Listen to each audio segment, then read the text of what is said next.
with another wonderful, let's say, a brief conversation where we're trying to see how can we have a better way of being in the office. The doing part we're taking care of. We're going to go and do a lot of things. But we want to really experience a space in the head which is more easy, which is more relaxed, which is free from stress as much as we can. We understand there's going to be a huge amount of pressure, and that's a given. Is the pressure going to increase or decrease as we go forward in life? Are the responsibilities going to go higher as we move forward in life? In our offices, yes, they're going to go up, they're going to increase, they're only going to grow. And so what's the one thing we have to start working on? We got to see how can I build my resilience. That is one short way of seeing how I can become better at managing the space of my head, which is my mind. And if I can do that well, I think I'm going to do a great job in the workplace. So today we're talking about E plus R equals O. O is the outcome. What is it that I want as an outcome from me in the office? I'm at work and I'm spending so much time of my life working. So I want to have fun. I want to enjoy. I want to relax. I want to be able to unwind even whilst I'm working. I don't have to wait for vacations. I don't have to wait for weekends. That's the outcome, which is why we have the 7-day weekend. So can I experience the state of a weekend whilst I'm at work, whilst I'm productive, whilst I'm efficient and effective? I want to still experience a good state of mind, a balanced state of mind. Now, that's the outcome that we are looking for. However, what really comes in the way of these outcomes that we all envisage having is the events that are taking place in the office. Events could be the people that are coming forward in front of us. Events could be the policies that are changing now and then. Events could even be the climates in terms of the place we are working in. So we have a new rule in that the government brings out. We've got something that's happening at a more global scale. All these are events that are taking place around us. And that's what is not letting me probably have this outcome.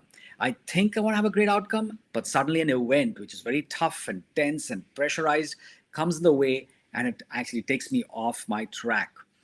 Hey, that is because we forget this particular formula. That's E plus R equals outcome. So just the event is not responsible for the outcome. It is the meaning that I give to that event which is responsible for the outcome. If I give the event a reasonable meaning, a meaning that is plausible, that is positive, then the outcome becomes positive. But if I give a very negative meaning to that particular event, I have a very negative outcome. So E plus R. So the meaning will determine whether you respond to that event or you react. Let me give you a classic example. I was in office and I had this girl who was reporting into me. Every time I go and give her a piece of work to do, which was new, but different from what she would usually do, she would resist. She would say, "No, Prakash, I can't do this." And I knew she can do it. "Prakash, I have to do this. I have to take care of this. I have to do that. So I'm very sorry. I can't do that." I would, want to help her and support her. I say, "Listen, is there something I want to take off so that you have that space and time to do this new thing? I believe it's nice for you. It helps you in your growth. This thing is something that will really be good for you." "No, Prakash, I don't want to do it. Honestly, I'm happy with what I'm doing. So please don't give me something new to do." And I would find that constant resistance every time I gave her something new. And I would go back, and this is the meaning I gave it. The meaning I gave it was, she's lazy. This girl is, she's a person who wants to avoid good work. She's a person who just wants to do routine stuff. She's very content in that particular space and she doesn't want to move forward. But guess what? And she didn't tell me this unless it was probably a month after that when I kept having these issues with her. And it was some other occasion when she revealed that her mother was actually diagnosed with cancer. And then suddenly, I go back to her and I ask her to do some new stuff. She says no to me. I say, "Stop. I understand her now." The event was her inability to take on new work. And the meaning that I gave to it before was, she's lazy. And therefore, what was the outcome in my head? I would really not like it. I would feel terrible about it. I get irritated. I would also get angry. But now the meaning is that, hey, what? She's having some solid issues back home and I didn't even know about it. And if she's not doing it, that's perfectly fine. I'm so grateful for what she's otherwise doing, which is the normal stuff.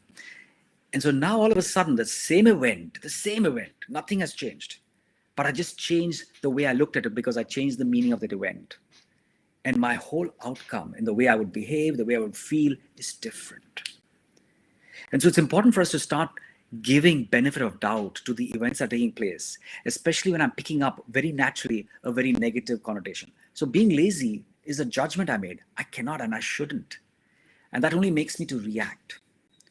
But if I be more empathetic and say, okay, there's something else happening there which I probably don't know right now, let me not jump the gun, let me hold on and give it benefit of doubt, change that meaning and say there's something beyond I don't probably understand.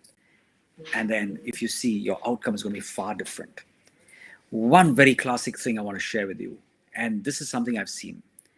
A big part of events are people in the way they come and bring tests to us. They are there ready to press our buttons. So they want to trigger our emotions. So anger, ego, irritation. These are some of the buttons that we have. And there are some people in the office who are so beautiful at pressing those buttons. They know exactly what to tell you at what time that will trigger off those buttons. We've got to learn how to free ourselves from being triggered on those buttons. And one way is to see these people who are those ones, especially you definitely have one in the office. If not one, we have at least 2 or 3. Look at those people as, now change the meaning of that event. That person is like the event.